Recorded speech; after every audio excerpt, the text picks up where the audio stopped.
Bonjour à tous et bienvenue à la Monnaie de Paris, magnifique endroit donc sur les quais de la Seine où se déroule maintenant depuis un certain temps l'exposition d'art contemporain. Nous sommes, et vous voyez le tableau derrière moi, au cours d'une exposition consacrée à l'artiste britannique des Young British Artists qui s'appelle Grayson Perry et qui est donc l'un de ces artistes qui, à la fin des années 90, sont un petit peu révolutionnés par la provocation et dans son cas, par une réflexion sur l'identité, le chemin tranquille de l'art mondial. Pour cette actualité francophone que nous défendons avec plaisir chaque semaine, je tiens à vous présenter cette joyeuse équipe qui m'accompagne depuis maintenant des années, car 300 millions de critiques est une émission patrimoniale, il faut bien le dire. Grâce notamment à Yves Bigot, qui est le patron de TV5 Monde, que je salue. À sa gauche est installée une jeune femme, Clara Tenoudji de France Télévisions. Marie-Christine Trottier de Radio-Canada est une nouvelle dans la bande. Elle est arrivée depuis 3 semaines. C'est à la fois Diane Dufresne, Nanette Workman, enfin j'en passe, et des meilleurs. Elle incarne le rock, la francophonie, la beauté et évidemment sa présence ici même. Sylvestre de Fontaine de la RTBF, c'est d'une certaine manière la réincarnation de Marguerite Yourcenar, moins l'Académie française, mais Sylvestre est avec nous depuis maintenant longtemps. Nous l'aimons, nous l'adorons, et il est un des rares à avoir vu le spectacle du Cirque du Soleil, dont nous allons parler dans un instant. Michel Siruti est le faux cul de la bande. C'est moi. Il a toujours cette voix douce. C'est moi. Le type qui fait semblant de savoir de quoi il parle. Et en même temps, sa compétence en matière de musique, de jazz et d'amour de la langue française est totale. Donc nous sommes ravis de parler avec vous 5. Et pour commencer, nous allons choisir ces fameuses photos que le monde entier nous envie. Mon cher Yves, nous allons commencer par vous. Quelle photo pourriez-vous nous choisir ? Alors, c'est la photo d'Étienne Rodagil qui figure sur l'affiche d'un film de Charlotte Silvera qui lui est donc consacré, un grand auteur de la chanson française, notamment pour Julien Clerc, mais aussi Claude François et Vanessa Paradis. Bien sûr, et beaucoup d'autres. Et donc un film qui est sorti en salle et qui s'appelle On l'appelait Roda. Voilà, Roda le Catalan, un talent absolument exceptionnel. Il a aussi écrit des romans. Laura. Alors, j'ai choisi une photo de Catherine Deneuve et d'Yves Saint-Laurent en noir et blanc, puisque l'actrice va mettre aux enchères 300 pièces faites par le couturier, des pièces uniques, me dit-on, chez Christie's. On ne sait pas si c'est au profit d'une œuvre ou à son profit personnel. C'est un peu vachard ce que vous nous balancez là. Mais non, mais c'est vrai, j'aimerais ça. Ça, c'est tout France Télévisions. On ne peut pas les refaire. C'est le côté cache investigation. Elle vend ses robes. C'est pour qui elle les vend ses robes? Hein? Vous êtes complètement contaminé par les côté, mais pas du tout. C'est mon côté journaliste curieuse. Ah oui, curieuse, bien sûr. On dit ça. Eh bien, moi, c'est la Locande. C'est la Locanderia, la comédie française. C'est mon instantané de la semaine. Et vous savez que c'est une pièce de Goldoni, bien évidemment. Chère Nanette. Alors, retenez ce nom. Elle s'appelle Sacha Canapé-Fontaine. Elle porte fièrement la parole autochtone dans l'actualité chez nous et un peu partout aussi, puisqu'elle fait partie en ce moment de Soulèvement, qui est une exposition itinérante initiée par le Jeu de Paume de Paris et qui se promène dans les grandes capitales. En ce moment, ils sont à la galerie de l'UQAM, la galerie de l'Université du Québec à Montréal. Et Sacha en fait partie. C'est une poétesse très inspirante, une artiste vidéaste. Enfin, elle fait tout, cette femme. Sylvestre. Alors, c'est une œuvre qu'on peut retrouver dans l'exposition Les femmes dans l'art brut. C'est une exposition qui se passe dans un petit musée bruxellois qui s'appelle Art et Marge. Et c'est une collection d'une collectionneuse viennoise qui s'appelle Anna Rieger et qui interroge les femmes dans l'art brut en tant qu'artistes, mais en tant que représentation des artistes d'art brut. Et c'est ce qui me permet de dire que je trouve que c'est parfois un peu dommage d'utiliser cette classification, parce que pour moi, ce sont juste des artistes. Absolument, et c'est pas vraiment vous avez raison. pour moi l'art brut. Michel. Une photo centenaire pour une œuvre qui l'est tout autant, celle de Ramu Charles Ferdinand de son prénom et d'Igor Stravinsky, l'écrivain suisse d'un côté et le compositeur russe de l'autre, pour l'histoire du soldat. Une co-création, le texte pour l'écrivain suisse, la musique pour le compositeur russe. Une œuvre qui est majeure pour le théâtre et la musique. Il y a eu plein d'enregistrements, il y a pas seulement de versions sur YouTube aussi qu'on peut trouver, et puis surtout courez dans un théâtre si c'est près de chez vous. Voilà, si vous aimez Igor Stravinsky, qui n'aime pas Igor Stravinsky, je vous recommande la formidable biographie de Bertrand d'Hermoncourt chez Actes Sud. Mais nous allons commencer cette émission par le sommaire, c'est tout à fait logique. Le Cirque du Soleil est actuellement en tournée mondiale avec Totem, une nouvelle création dont nous parlons aujourd'hui. Michel Legrand revient sur sa vie et sa carrière dans J'ai le regret de vous dire oui, une autobiographie qui a passionné la bande de 300 millions de critiques. Et enfin de la musique, avec Levantine Symphonie numéro 1 d'Ibrahim Malouf, à découvrir aujourd'hui avec nous. Instantané, invité et coup de cœur sont aussi au programme. 300 millions de critiques, c'est tout de suite. Le premier sujet de 300 millions de critiques est consacré au Cirque du Soleil, célèbre dans le monde entier, qui est actuellement en tournée mondiale avec un spectacle intitulé Totem, écrit et mis en scène par Robert Lepage, une nouvelle création dont nous parlerons après ces quelques images qui sont toujours extraordinairement spectaculaires.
Le Cirque du Soleil, je le disais, est célèbre dans le monde entier. C'est une invention de chez vous. Oui, c'est une invention. Guy Laliberté et Daniel Gauthier, ils étaient des échassiers à Baie-Saint-Paul et soudainement, ça a pris de l'envergure. Ils ont réinventé le cirque. Complètement. D'ailleurs, visionnaire, pas d'animaux. Et la mode lycra. Ça, on doit ça au Cirque du Je sais pas Soleil. pourquoi elle me regarde en pensant à la mode lycra. Dans le spectacle. Et donc, je dis pas d'animaux, quoique il y a un gros insecte, gros comme un steak, à un moment donné, qu'on abat, mais c'est une représentation animale. Il y a même le tableau de l'évolution de l'humanité avec des singes, des primates, tout ça, et le gars avec son cellulaire qui est au bout de la file. Bon, on s'en va voir un spectacle du Cirque du Soleil. On s'en va pas voir, contrairement aux autres productions de Robert Lepage, une production de Robert Lepage. Qui est un metteur en scène de théâtre classique à la base. Oui. Pas classique. Pas Qui classique. innove Oui. quand même et qui nous a habitués à des effets spectaculaires. Et une astuce, c'est un grand génie de l'aspect visuel. Dans ce cas-ci, on dirait qu'il s'est moulé aux exigences scéniques du Cirque du Soleil. Et c'est ça un petit peu qui, moi, m'a surpris. J'aurais aimé avoir plus de Robert Lepage, plus d'invention, justement de réinvention. Et j'étais dans la navette qui nous conduisait là-bas avec des gens qui s'en allaient voir le spectacle avec nous. Et je leur demandais si c'était leur premier spectacle du Cirque du Soleil. Non, non, non. Puis là, ils essayaient de me retrouver les titres qu'ils avaient vus. Varicais, Saltimbanco, Allegria, tout ça. Et je lui disais, oui, puis qu'est-ce que ça racontait? Ils disaient, on s'en fout de ce que ça raconte. C'est le Cirque du Soleil. Alors, l'histoire est reléguée à chaque fois. Et on nous demanderait de raconter l'histoire de ce spectacle-ci. On le sait, grosso modo, que c'est l'évolution de l'humanité. Ça commence, c'est sur le dos d'une tortue, qui est basée sur une croyance ancestrale que la Terre serait le dos d'une tortue qui bouge. Et donc, on évolue à travers ça. Mais reste que c'est un spectacle du Cirque du Soleil qui ressemble aux autres spectacles du Cirque du Vous avez Soleil. eu du brrr. Oui, à un moment donné. C'est ça aussi. Il faut qu'il y ait de la frousse, il faut qu'il y ait de la peur chez le spectateur. Parce que souvent, ils travaillent sans filet. Hein? Et là, il y a un numéro de main à main, un gars, une fille, et je dois vous dire que c'est de la haute voltige. La barre est très haute, c'est le cas de le dire. Et là, on les regarde et on a peur. Et ça fait partie du spectacle. D'abord, passons par les réseaux sociaux, chère Marquise, et après, nous allons prendre connaissance de l'opinion de nos autres camarades. Mais sur les réseaux sociaux, c'est exactement la même chose. C'est le blockbuster, finalement, du cirque. Tout est très, très bien ficelé, y compris le digital. Ils ont tout compris. Donc, il y a un compte Instagram qui frôle les 1 million d'abonnés, ce qui est beaucoup quand on compare aux autres spectacles ou cirques existants. Le nombre d'abonnés que j'ai sur Instagram. Vous en avez plus 222. On n'est pas loin, mais là, vous allez en gagner beaucoup. Et celui de l'émission aussi.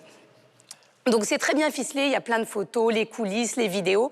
Et ce qui est étonnant, c'est qu'ils ont aussi créé un compte Instagram pour recruter, qui s'appelle Cirque du Soleil Casting, donc où on vient postuler, où ils nous montrent les coulisses du recrutement. Donc tout ça est très très bien ficelé. Après, on ne va pas chercher un esprit de famille, une filiation, de l'authenticité sur leur compte, parce qu'il n'y en a pas.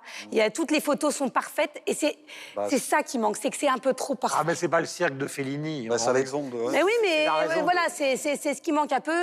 Pour la première fois en... Ni de Wenders. Et encore moins le bon vieux Zavata de province. Vous savez, ils ont même été diffusés au cinéma. Il y a maintenant le Cirque du Soleil au cinéma. Yves, vous avez souvent été au Québec. C'est vrai. Alors, je n'ai pas vu ce spectacle particulier à Paris, mais en revanche, j'ai vu d'autres spectacles du Cirque du Soleil, évidemment, dans le passé. Je pense qu'il y a quelque chose, en plus, évidemment, de la performance et d'une forme de poésie, aussi, qui s'en dégage. C'est l'utilisation de la technologie, aussi. C'est pas les cirques qu'on voit dans nos campagnes.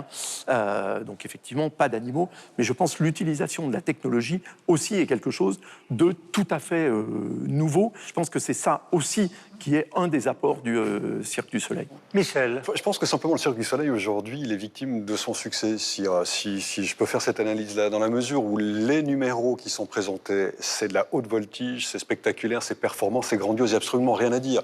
C'est parfait, véritablement.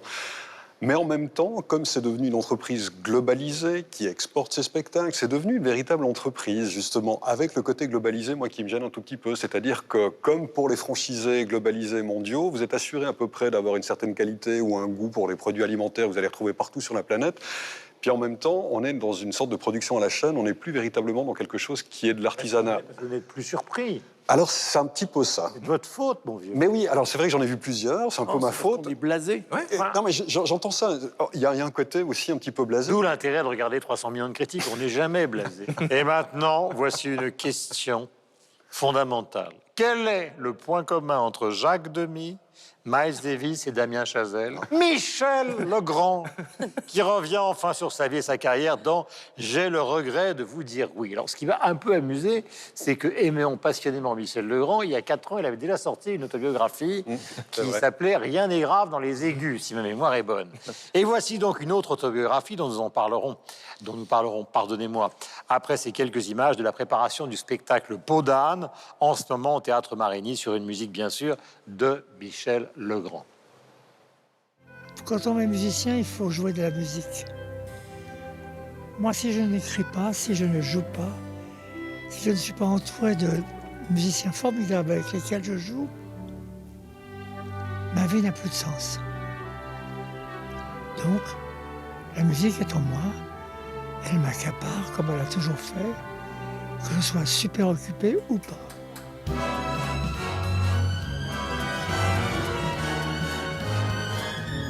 Regardez les scores. Quand j'ai composé en 70, ça fait quand même 40 et quelques années. 48 ans. Et alors finalement, je me disais, je vais réécrire les scores. Parce que je suis sûr que ma technique d'orchestrateur a changé. Alors j'ai relu tous les scores. Ben, c'est vachement bien orchestré. Alors, j'ai pas changé grand-chose. J'ai ajouté ici et là quelques trucs. Comme je vais ajouter un orchestre là, vivant, ça, ce sera une différence qui va être tout à fait substantielle et importante à l'écoute.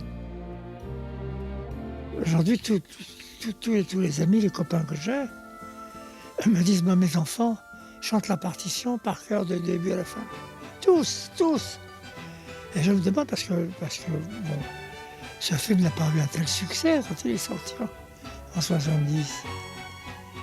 mystérieusement, 41 années après, il fait surface comme s'il avait nagé tout le temps. Et que maintenant, tous les enfants de tous âges chantent la partition. Et ça, je ne sais pas pourquoi. Mon cher Yves, vous êtes notre encyclopédie de la musique. Mais oui, puisque vous laissez comme ça, on vous écoute, on aime ça, on en redemande.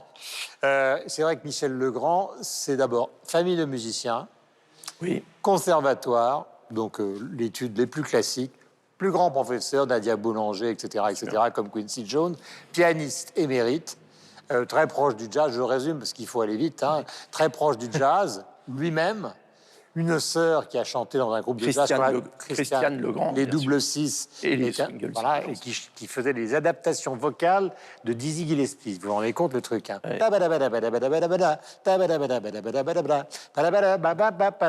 Christiane- Guillaume Legrand. Voilà, Guillaume Legrand. Bravo. Improvisation permanente. Scat. Donc c'était absolument phénoménal. Il a travaillé avec Coltrane, Miles Davis, etc., avec les plus grands chanteurs.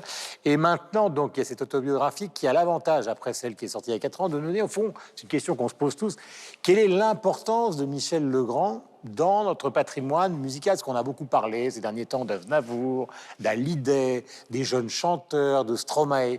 Mais Legrand, qui est-il par rapport à tout ça? Michel Legrand, en 1966, il décide de partir aux États-Unis et de faire sa carrière à Hollywood. Donc c'est pour ça qu'il y a une certaine distance entre ce qu'il représente d'absolument considérable et la perception qu'on en a sans doute en Europe, puisqu'il nous a échappé. 3 Oscars, avec, vous allez nous chanter Les Moulins de mon cœur, Guillaume. Bon, je vais arrêter parce que... Une grande carrière se fera vous. Un été 42, Ouais. Yentl, avec Barbara Streisand, 5 Grammy Awards, 27 nominations, un nombre de musiques de films absolument incroyable. Et le titre de cette nouvelle autobiographie est lié à son très récent mariage, à 85 ans, avec la comédienne Macha Meryl. Voilà. Bon. Marie-Christine. Moi, je dois vous dire que j'ai dévoré ce livre. Et même qu'en fermant les pages, en fermant ce livre, je suis allée sur YouTube et j'ai écouté les Moulins de mon cœur et j'ai pleuré. Chanté par lui, parce que je trouve que c'est lui qui doit chanter cette chanson. Il a une voix absolument fragile, sensible. Il y a tellement d'émotions dans la voix de Michel Legrand. Alors donc, je plonge dans ce livre. Et vous pleurez. Et je me dis, non, pas tout de suite, à la fin. Je me dis, mais c'est une page tellement importante de l'histoire de la musique en France que je suis en train de lire. Il y a là une telle énumération de noms. Vous parliez de Nadia Boulanger, qui a été son mentor. Et plein d'autres aussi. Sa rupture professionnelle avec Henri Salvador. Charles Trenet, qui était méprisant avec lui. Il dit, il est une grande étoile et je ne suis qu'un petit microbe, mais il a quand même abandonné Charles Trenet. Il le trouvait odieux, dit-il. Donc, c'est sans pitié, cette autobiographie. Mais il n'a plus l'âge. Il ne censure rien. Voilà, il il a dit raison. les choses. Et il est allé, oui, à Los Angeles. Et oui, toutes ces rencontres extraordinaires et ces rencontres musicales. Et comment, lui, est arrivé à conjuguer sa formation de musique classique en musique classique avec le jazz. Et c'est pas pour rien qu'on met la table avec Damien Chazelle au début. Je trouve ça adorable parce que Damien Chazelle, à qui on doit notamment La La Land, il dit que sa bougie d'allumage, ce sont les parapluies de Cherbourg et grâce à la musique de Michel Legrand. Il y a une déclaration, il y a un acte de foi, c'est grandiose et on lit ça, on dit mais il faut que je lise la suite, il faut que je connaisse cet homme, il faut que je connaisse tout ce qu'il a fait, tout ce qu'il a accompli et c'est ce qui se passe avec l'autobiographie. C'est pour ça après. Vous ne résisterez pas, vous irez, vous aussi, écouter les Moulins de mon cœur. C'est-à-dire qu'il a un petit côté peau de vache, hein, Michel Legrand, comme tous les grands. Il a Peau d'âne aussi. Peau d'âne, Ouais, peau de vache. mais il a le talent qui lui permet de balancer et le recul qui lui permet... Et l'âge aussi. Et l'âge, voilà. Il n'a rien à perdre. Sylvestre. Michel Legrand, on a envie de boire un café avec lui. Ouais. On se dit simplement, j'adorerais m'asseoir avec lui à une terrasse, passer une journée entière, flâner le long des quais de la Seine, et qui raconte ses souvenirs. Et c'est vraiment ce qui se passe quand on lit le bouquin. Alors on peut pas l'avoir comme ça chez soi, mais au moins on a ce livre et on le dévore. C'est un livre à dévorer pendant un week-end pluvieux, par exemple. Même ensoleillé. Ouais, moi je préférais pluvieux, ensoleillé, c'est dehors, mais, mais c'est vraiment un livre absolument incroyable.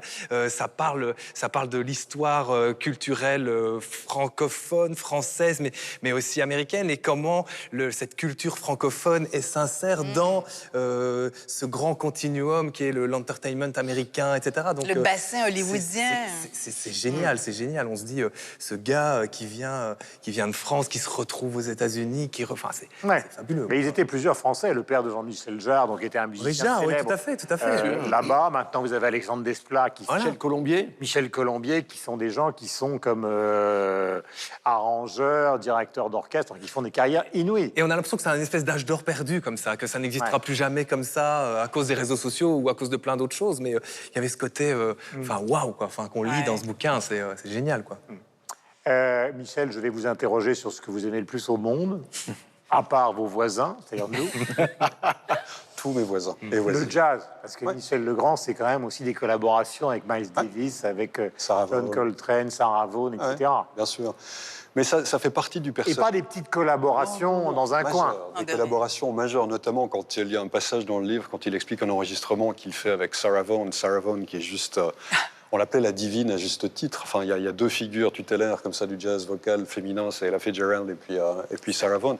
Et il raconte cet enregistrement et il parle de Ray Brown à la contrebasse, qui avait été le mari d'ailleurs d'Ella Fitzgerald, et puis de Shelly Manne qui était à la batterie, et les deux pleuraient après l'interprétation de Sarah Vaughan parce que c'était tellement magnifique.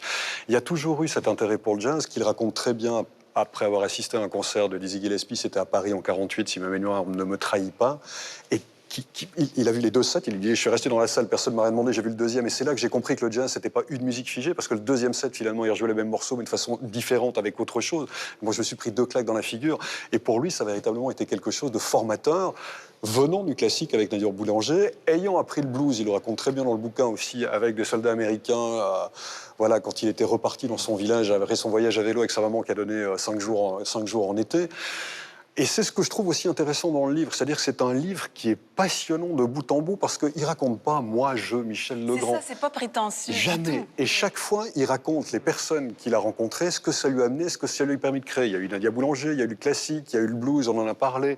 Il y a eu après Gillespie, et puis après il y a eu son père avec lequel il a bossé, puis finalement c'était une sorte d'écriture industrielle. Puis après il y a eu Canetti, puis l'entrée dans le disque, puis après il y a eu Demi, puis le cinéma, puis après il y a eu les États-Unis, et puis Norman Jewison, l'affaire Thomas Crown. Et puis on suit tout cela. Et il y a chaque Et même des musiques pour de feuilletons télé assez ringards. Oui, alors, Oum le Dauphin, je suis de... Non, mais c'est ça qui est extraordinaire. Absolument. Ouais. Mais parce qu'il raconte aussi très très bien dans le livre, il est vache, vous le disiez tout à l'heure, il est vache avec les autres, mais il est aussi assez strict, assez dur avec lui-même. D'ailleurs, il n'hésite pas à raconter ce qu'il a raté, son burn-out, ce qui n'a pas fonctionné, les échecs qu'il a pu avoir. Et puis en même temps, il y a ce côté aussi où quand il écrivait, c'est la raison pour laquelle il a arrêté à un moment donné de travailler pour l'industrie discographique, c'est-à-dire qu'il a l'impression d'écrire des arrangements un petit peu comme une machine. Et finalement, il avait fait le tour du truc et il s'est dit que c'était plus la peine de continuer. Donc il a aussi écrit à la commande, pas forcément pour ce que lui voulait faire, et il a aussi écrit des trucs qui sont musicalement, artistiquement moins intéressants. Mais je trouve que le bouquin est très très fort là-dedans, c'est-à-dire que à la fois, on a une évolution de sa vie, mais surtout de sa vie artistique. Et on comprend comment il travaille. C'est-à-dire qu'il nous explique comment il bosse, comment le lien avec un réalisateur, la création en lui-même, son besoin d'urgence. Il nous explique très bien comment il doit être à la corde au cou, le pistolet sur la tempe, puis il faut 2 minutes pour... Enfin, parce que sinon, il ne va pas créer correctement.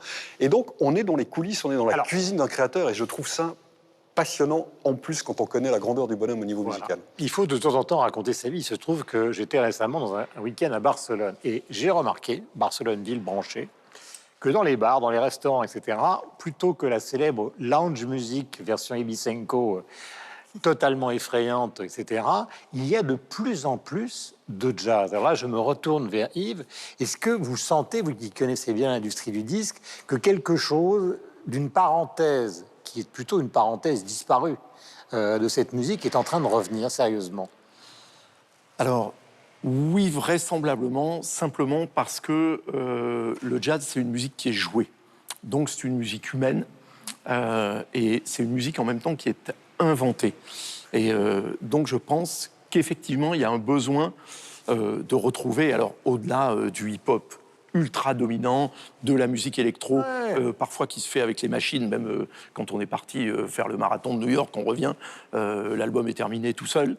Il y a un besoin de retrouver cette musique-là, et je pense que notamment, comme vous le décrivez, dans les endroits où les gens sortent et vont, des restaurants, mais ça peut être des galeries, Voilà, ça peut être simplement des lieux de vie, eh ben, on a envie de ne plus entendre la musique d'ascenseur. Vous décriviez la lounge music, hein, c'est l'équivalent en français de la musique d'ascenseur, mais d'avoir une musique qui est humaine et qui ait du caractère. Hein, parce que l'intérêt du jazz, justement, c'est que ces interprètes, chacun des musiciens, je parle sous le contrôle de Michel évidemment, voilà, apporte lui-même, apporte son son, sa personnalité. Et donc le jazz, c'est une musique qui a du caractère, donc qui est profondément humaine. Voilà. Donc voilà, je pense que c'est quelque chose dont on a besoin. Legrand a apporté justement il a apporté sa contribution à cette musique-là comme arrangeur. Bien sûr, et le fait qu'il n'y ait pas de paroles fait aussi que ça peut être une musique d'ambiance humaine et de grande qualité. Oui, il y a aussi ça. Si je peux ajouter ce que est en train de dire Yves, c'est que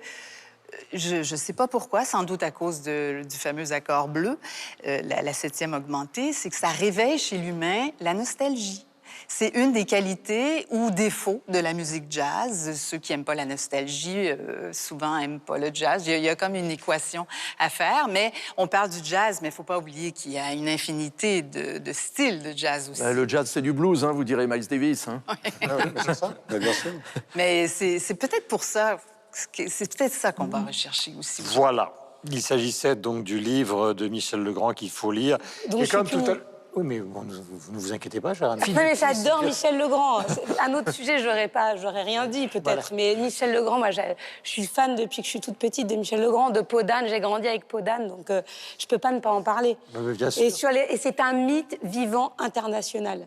Parce que je suis allée me promener sur les réseaux sociaux. Alors, il n'a pas de compte officiel, on lui pardonne, parce que c'est pas vraiment la génération des millénials. Il n'est pas habitué à manier les réseaux sociaux. Non, bientôt, il sera centenaire, plutôt. En revanche, il a un compte officiel, marqué entièrement anglophone, qui s'appelle michellegrandofficial.com. Il n'y a pas de site francophone.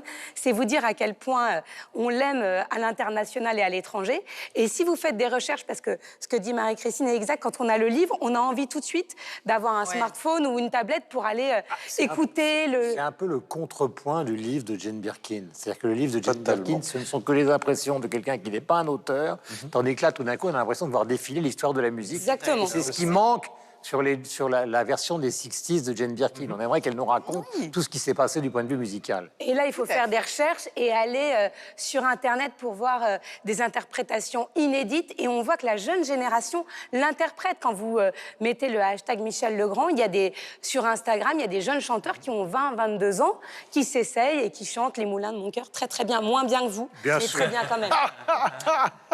Bien. Et puisque nous sommes à la Monnaie de Paris pour cette exposition donc, de Grayson Perry, nous allons accueillir Lucia Pesapane. Et ma chère Lucia, venez vous asseoir avec nous et avec bonheur pour nous raconter l'histoire de cet artiste qui est ici. D'abord, est-ce qu'on peut donner quelques indications biographiques de Grayson Perry? Bien sûr. Grayson Perry est donc un artiste britannique. Il est né en 60 dans l'Essex, donc une région au nord de Londres. Et ensuite, il a étudié à l'école des Beaux-Arts à Portsmouth, donc pas à Londres. Il est arrivé à Londres dans les années 80, alors que Londres était une scène artistique vraiment très intéressante. Il habitait pendant des années dans un squat. Donc, il a vraiment fréquenté la scène un peu underground de Londres. Il a eu toute une carrière assez solitaire. Il a choisi donc la céramique dans une époque où ces matériaux étaient considérés assez ringards par les milieux de l'art contemporain. Mais ce choix lui a donné raison parce qu'il a gagné en 2003 le Turner Prize. Donc, il continue bien sûr encore aujourd'hui avec la tapisserie aussi. Et le choix de la tapisserie et de la céramique n'est pas un choix anodin. Donc, il a choisi des matériaux assez traditionnels, mais à la fois qui, par la tradition de l'histoire de l'art, ont été choisis surtout par des artistes femmes. Donc aussi, ça, c'était très précis. Et aujourd'hui, il est probablement un des artistes plus importants en Grande-Bretagne.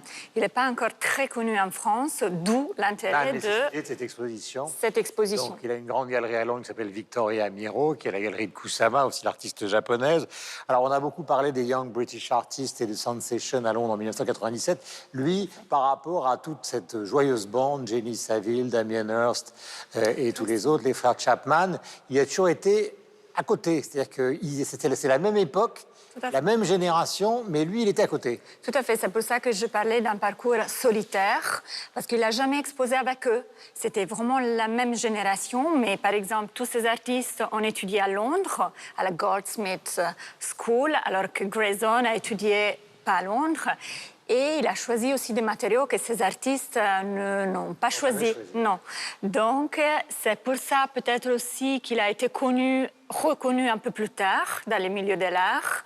Mais finalement, aujourd'hui encore, il n'appartient pas à aucun groupe, à aucune catégorie. Alors, c'est aussi un travail sur l'identité sexuelle. Et on a derrière nous cette fameuse robe qui est la robe dite du coming out, semble-t-il. C'est à ce moment où, au fond, c'est la part de féminité qu'il revendique et non pas la transsexualité. Il dit, je suis un homme qui aime s'habiller comme une femme, mais je ne suis pas un transsexuel. Tout à fait. Il s'est défini un artiste travesti. Donc, un artiste céramiste travesti, marié, père d'une jeune fille. Et donc, le fait de porter des robes, il porte des robes depuis qu'il a 12 ans. Donc, d'abord, il a piqué des jupes et des robes à sa sœur et à sa mère, d'abord pour jouer. Et ensuite, c'était pour montrer une nécessité, donc la nécessité de montrer son côté féminin, qui en lui est plus développé que chez peut-être d'autres personnes. Et donc, comment montrer cette envie, cette nécessité en portant des robes, des jupes. Mais il dit, depuis un hélicoptère, on voit très bien que je reste un homme. Donc, sa voix est la voix d'un homme. Il ne porte pas des perruques. Donc, c'est vraiment... parfois, il a des ongles vernis, parfois pas. Et selon... Il y a une partie de jeu, quand même, dans tout ça. Oui, ça forcément. C'est un peu comme Bowie, avec les différents personnages. Et en même temps, il y a une tradition britannique des artistes homosexuels très importante que nous n'avons pas en France. Chez les écrivains, oui, mais chez les peintres, non. Francis Bacon, David Hockney. Mais il y a aussi, je pense, en Angleterre, une vraie manie pour les travestissements, vraiment pour les travestissements. Donc, souvent, quand on est invité au dîner, souvent, on te demande de venir déguisé. Donc, les Anglais adorent. Il y a un livre assez passionnant de Kate Fox, donc une anthropologue anglaise, qui dédie tout un chapitre à cette manie typiquement anglaise, britannique, pour les déguisements, les travestissements. Donc, cela rentre aussi vraiment dans le jeu. Masha Lucia, vous avez une voix magnifique. Vous devriez presque chanter. Mais vous êtes commissaire de cette exposition et donc Grayson Perry est à la Monnaie de Paris et nous sommes ravis d'enregistrer cette émission ici. Bonne journée à vous. Merci beaucoup. Merci. Et surtout, bon succès pour l'exposition. Merci. C'est quand même très important. Merci. Nous allons terminer cette émission, puisque nous parlions de jazz tout à l'heure, avec Ibrahim Malouf, que vous connaissez évidemment pour tous ceux qui s'intéressent au jazz et même à un public qui va au-delà du jazz, car les collaborations sont extrêmement nombreuses. Musique pour terminer donc notre émission du jour dans le Levantine Symphony No. 1, ou numéro 1, car nous sommes sur une chaîne francophone. Ibrahim Malouf, trompettiste, mêle jazz et classique et cherche à unir toutes les cultures du Levant. Nous en parlerons juste après ce sujet de l'excellente chaîne qui est la nôtre, TV5 Monde. Quand Ibrahim Malouf troque sa trompette pour une baguette de chef d'orchestre. Sur ce nouveau projet, l'artiste franco-libanais a vu les choses en grand, s'entourant d'un orchestre symphonique, d'un ensemble de trompettes et d'un chœur d'enfants. C'est plutôt une symphonie classique. C'est la première fois que je fais un album qui se rapproche plutôt du monde de la musique classique. C'est une symphonie plutôt classique et qui, peut-être, là, pour le coup, tord un peu le cou à certains dogmes de la musique classique, sachant que moi, la musique classique, c'est mon éducation, c'est ma musique maternelle, j'ai envie de dire. Ouais. La Levantine Symphonie, c'est avant tout une mélodie. Une mélodie qu'Ibrahim Malouf décline durant 1h30, s'amusant avec, la manipulant sans cesse, tout en cassant les codes de la musique classique. Ça peut être interprété de manière plus jazz, plus rock, plus symphonique, plus baroque, plus orientale, etc. Et au final, la mélodie, c'est-à-dire ce qu'on transmet de génération en génération, c'est toujours la même valeur, c'est toujours la même signification, et c'est l'amour, c'est le respect, ce sont toutes ces valeurs-là. Cette mélodie, ça représente toutes ces valeurs-là. Sur cet album, Ibrahim Malouf rassemble les cultures musicales de la région du Levant au Proche-Orient. Mais là encore, il a souhaité effacer les codes et les clichés. Évidemment, il n'y a pas de darbouka dans mon album. Il n'y a pas ces violons orientaux qui pleurent un peu avec des mélismes, etc. Il n'y a pas ça. Et pourtant, c'est l'Orient. Et pourtant, c'est ça le Levant, c'est aussi ça le Levant. J'ai toujours eu envie de casser ces codes-là, parce que je souffre, comme beaucoup d'orientaux, des clichés qu'on nous colle à la peau. Donc, que ce soit Hollywood ou le cinéma, que ce soit dans la musique, que ce soit... Voilà, j'essaie toujours d'échapper à ces clichés-là.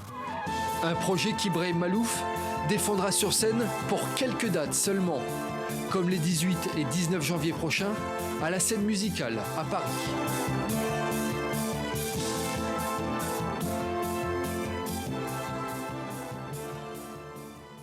Mon cher Ibrahim Malouf, on en parle maintenant depuis des mois, des années, ce jeune homme donc venant du Liban, qui est un trompettiste de talent, d'abord inséré classiquement dans une scène jazz, et puis tout d'un coup qui fait des choses avec, qui fait des collaborations avec des gens très très différents, la famille Chédid, des orchestres symphoniques, de la musique de film, enfin... Tout est fait partie. C'est un peu une sorte de Michel Legrand d'aujourd'hui. En tous les cas, c'est sans doute son rêve et son objectif. C'est typiquement ce Béroutin, donc un artiste qui cherche le crossover, c'est-à-dire aller chercher les publics qui ne sont pas naturellement les siens, donc pas le public du jazz, pas le public de la trompette. Il est pianiste également. Ouais. C'est sans doute ça qui lui permet d'être un compositeur aussi, plus facile de composer à partir du piano qu'à partir de la trompette.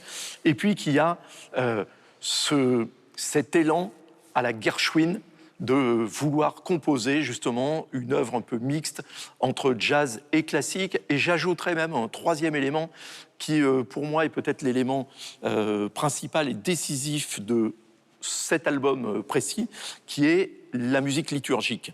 Car on entend bien dans un thème répétitif, comme ça se doit dans une symphonie, des chœurs qui nous rappellent que Beyrouth, on est au cœur des trois religions monothéistes, donc à la fois dans le monde musulman, à la fois dans le monde chrétien, et vraiment à quelques kilomètres seulement du monde du judaïsme.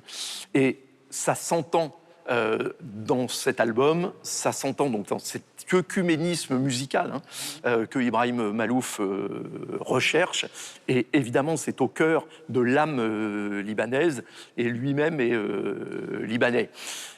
Ça m'a un peu fait penser, en l'écoutant, et notamment cette partie très orchestrale avec des chœurs comme ça qui rappellent justement la liturgie, ce qui est sans doute le meilleur musicien et compositeur de jazz du moment, que Michel connaît nécessairement, Kamasi Washington. J'aurais fait le même rapprochement. Voilà, The Truth, par exemple, c'est voilà, exactement ça. Exactement. Donc on voit qu'il y a quelque chose de très actuel, tout à fait.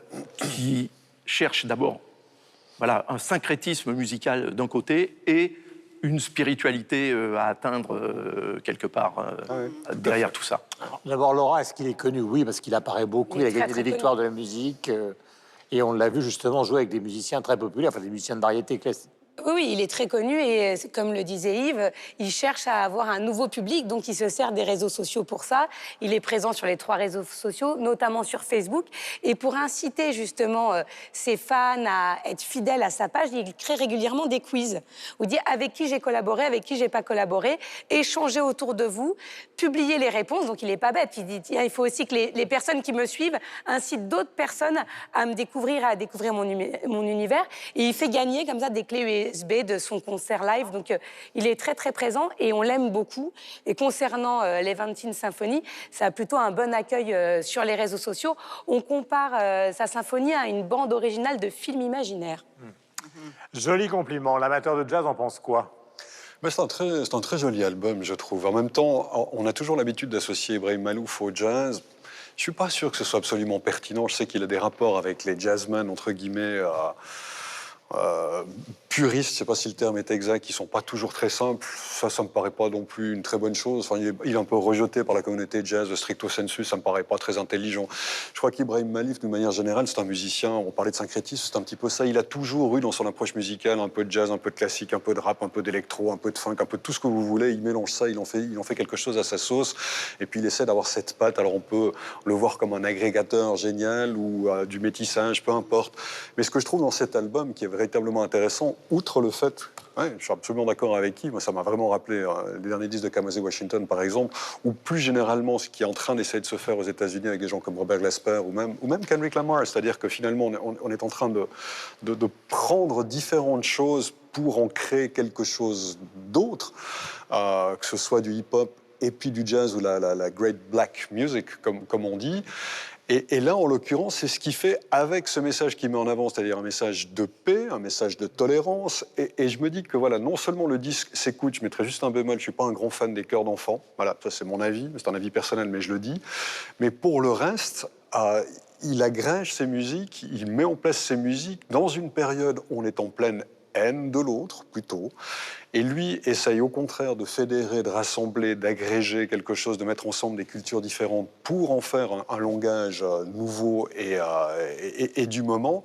Et je trouve que ça a une vraie valeur à la fois musicale, parce que ça s'écoute extrêmement bien, ça a une vraie valeur politique. Et puis surtout, si j'en ai la possibilité, moi je me réjouirais d'aller l'écouter en concert, parce que je pense qu'en concert, un ensemble comme celui-là, ça doit vraiment dépoter, comme on dit. Ça doit vraiment arracher beaucoup plus que sur disque. Quand vous avez un orchestre symphonique, des chœurs, des musiciens, comme Kamasi Washington, c'est des ensembles que vous avez qui sont sur scène. Je pense que c'est la musique qui est faite, comme du classique d'ailleurs, comme un orchestre symphonique, pour être écouté sur scène. Alors le disque c'est très bien aussi, mais j'encourage, je serai le premier à y aller pour voir, pour écouter comment ça sonne. Un petit billet. Ah ben volontiers Guillaume, alors. Sylvestre. Alors, moi, je suis d'accord avec Michel par rapport au concert. Moi, j'ai vraiment envie de voir cet artiste en concert avec tout son dispositif. Par contre, sur disque, je trouve que parfois ce syncrétisme ne fonctionne pas toujours, pas pour tous les morceaux en tout cas, et que, à tout le moins, c'est déconcertant parfois d'entendre une partie, on entend le côté symphonique, on entend les chœurs d'enfants, et puis, clac, à un moment donné, il y a une espèce de rupture, on ne sait pas trop d'où elle vient, et c'est déconcertant, et c'est pas toujours déconcertant de manière heureuse. Donc, je trouve que parfois, il pêche par excès de mélange, et que son homogénéité n'est pas toujours au rendez-vous sur tous les morceaux en tout cas. Et ça veut dire quoi? Ça veut dire que ça sombre dans le Georges Jouvin grande époque? Ouais, mais parfois ça fait un peu artificiel en fait. C'est juste ça le problème, c'est qu'à un moment donné, on se dit, on voit où il veut en venir, on voit ce côté mélange, on voit ce côté, j'ai vraiment envie de... Gershwin, ce que je disais tout à l'heure. Mélanger les cultures, etc. Mais parfois, ça se voit trop. C'est parfois trop forcé, je dirais. Pareil, Christine. Tout comme Sylvestre, j'ai moi aussi un petit bémol quand on connaît les capacités, l'imaginaire de ce grand musicien. Et d'ailleurs, on a là un beau cas de musicien qui, dès son enfance, a été extrêmement stimulé par la musique. Nassim, son père aussi, trompettiste, qui a étudié avec Maurice André, c'est lui qui l'a initié au quart de ton, à la musique arabe et tout ça, aussi à la musique classique. Et de son côté, Ibrahim, il a inventé, il faut pas le perdre de vue, le 4e piston qui donne accès justement à ce quart de ton qui est propre à la musique arabe. Donc, il arrive avec cette symphonie, une écriture, je dirais, simple par rapport à la complexité dont il est capable. C'est un thème et des variations. Et il y a ce côté arabisant. C'est une mélodie qui est très forte. Mais moi, j'aurais aimé qu'il aille encore plus loin dans la complexité. Vous évoquez Gershwin. Gershwin, c'était très complexe comme écriture musicale.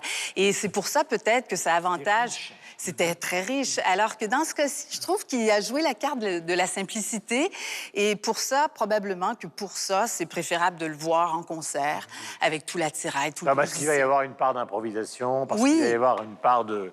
Il y en a un petit feeling peu. avec la réponse du public. Il y en a un petit peu sur le disque, mais on en veut plus. On sait qu'il est capable de plus. On a envie de prendre du son. Et au nom des collaborations, nous, on l'a connu avec La Satsela en 2003 sur The Living Road au Québec, La Satsela. Et aussi, il y en a eu plein d'autres. Il vient régulièrement au Festival de jazz. Donc, c'est un musicien qu'on aime, qu'on respecte énormément. Et qui est suivi. Qui est suivi, oui. Voilà pour Ibrahim Malouf, donc, et son dernier opus, comme on dit. Nous allons passer maintenant au coup de cœur dans 300 millions de critiques. Je vous rappelle que nous sommes à la Monnaie de Paris pour l'exposition Grayson Perry. Mon cher Yves, votre coup de cœur, quel est-il? Alors, ça sera l'album Tempérance 2. Le volume précédent a remporté la victoire de la musique, catégorie musique électronique. Tempérance, c'est le nouveau projet donc, de Dominique Dalcan, qui livre donc un deuxième volume de musique électronique, mais où il chante également en anglais. Une musique assez onérique, assez éthérée, qui peut rappeler quelques moments de Roxy Music ou de la musique ambiante de Brian Eno. Et il a été remercié de sa victoire de la musique par sa maison de disques, qu'il a également remercié à cette occasion. Oh. Et il sort donc ce Tempérance 2 en indépendant. Non. Moi, c'est J'en suis tout quoi. Movieland de David Honora. C'est un film. C'est un film également, mais c'est surtout un livre qui vous répertorie par des cartes, des parcours cinématographiques. Que vous soyez cinéphile débutant ou averti, c'est absolument génial. Il y a 50 parcours différents, 1800 films répertoriés. Plus jamais vous vous direz qu'est-ce qu'il faut que je regarde ce soir comme film. Voilà, pour une fois, nous allons intégrer la gastronomie donc à la culture. Le pâté en croûte. Figurez-vous que Johan Lastre est le champion du monde du pâté en croûte. Ça va vous paraître ridicule, mais quand je vais vous montrer les images, tous ceux qui nous regardent à travers le monde vont être estomaqués par les prouesses de cet homme qui a une boutique à Paris. Par exemple, voici le pâté de Pâques. Archi moelleux, mélange de foie gras, de trucs. Ou alors, et là, je vois Marie-Christine, par exemple, regardez ce pâté de pommes de terre. Il fait des pâtés en croûte qui ne comportent que des macaronis. C'est absolument exceptionnel. C'est un artiste dans son genre. Dans son genre, si j'ai pas de Beethoven, mais le livre qui est publié aux éditions Marabout est une petite merveille de photographie. Et évidemment, vous le trouverez, Johan Lastre. Il suffit de taper sur Internet. Voilà, une fois n'est pas coutume, nous avons parlé de gastronomie. Marie-Christine, Et ben moi, je crois que ça vous a plu. Ah, ben oui, c'est de la pornographie gastronomique, Exactement. les photographies là-dedans. Mon sosie a 2000 ans. Si vous croyez qu'on a inventé la morphologie du 21e siècle, oubliez ça, nous avons tous un sosie qui a vécu il y a 2000 ans. Alors, c'est le nom de l'exposition qui est en cours jusqu'en 2019 au Musée de la Civilisation à Québec. Et ce qu'on nous propose également de faire lors de cette exposition, c'est de donner notre propre photo. Par exemple, Guillaume, avec vous, ce serait intéressant de voir qui est votre sosie d'il y a 2000 ans. Le mien, c'est Faustine Ier, épouse de l'empereur Commode. J'ai fait l'exercice. Alors, allez-y, vous pouvez le faire en ligne aussi. Sinon, prendre l'avion et aller visiter l'exposition On avait parlé de à Nice Québec. Sartruc, mais c'était il y a peu de temps. Sylvestre. Une exposition aussi à Bruxelles qui s'appelle Revolutions, donc Révolution au pluriel, Records and Rebel, qui est une exposition autour de la musique et de tous les mouvements contestataires qui ont fleuri dans le monde au travers de leur déclinaison musicale. Alors on y voit le punk, on y voit les costumes des Beatles. C'est une exposition qui a été montée par le Royal Albert and Victoria Museum de Londres. Oui, absolument. Comme ceux Les grands spécialistes de ce voilà, genre qui de avaient fait l'expo Bowie, justement, et qui s'est baladée un peu partout dans le monde. Celle-ci aussi s'est baladée. Elle est en pause pour l'instant à Bruxelles. Il faut absolument voir ça. Je suis sûr qu'Yves adorerait cette expo. Et en plus, on l'a fait avec un casque et la musique change de pièce en pièce. Et donc, on est complètement immergé. Il y a un passage sur Woodstock, sur les Black Panthers. C'est fabuleux. Mais ils l'ont fait à Londres aussi. Alors, en plus, comme ce sont les rois du merchandising, les Anglais, vous sortez celle-là et vous achetez 10 albums vinyles. Exactement. Plus les bandes son. Et même celui de Johnny. Voilà. Mon cher Michel, allitération. Une chère BD au titre magnifique de la nécessité d'avoir un ours chez soi. C'est du jeune auteur suisse Debum, c'est paru aux éditions Le Lombard. C'est une très jolie fable sur un héros en perdition dans sa vie et des ressources cachées que l'on peut avoir. Personnalisé ici par un ours qui apparaît et disparaît fort opportunément. C'est très joli, c'est léger, c'est un dessin très clair et c'est joliment barré. Une belle BD. Merci beaucoup. Merci à vous tous de nous suivre. Donc, vous retrouverez 300 millions de critiques la semaine prochaine. Nous étions à la Mornay de Paris pour cette exposition donc, consacrée à Grayson Perry. À la semaine prochaine, donc, et avec des surprises. Une pierre que l'on jette dans l'eau vive d'un ruisseau et qui laisse derrière elle des milliers de ronds dans l'eau, comme un manège de lune avec ses chevaux d'étoiles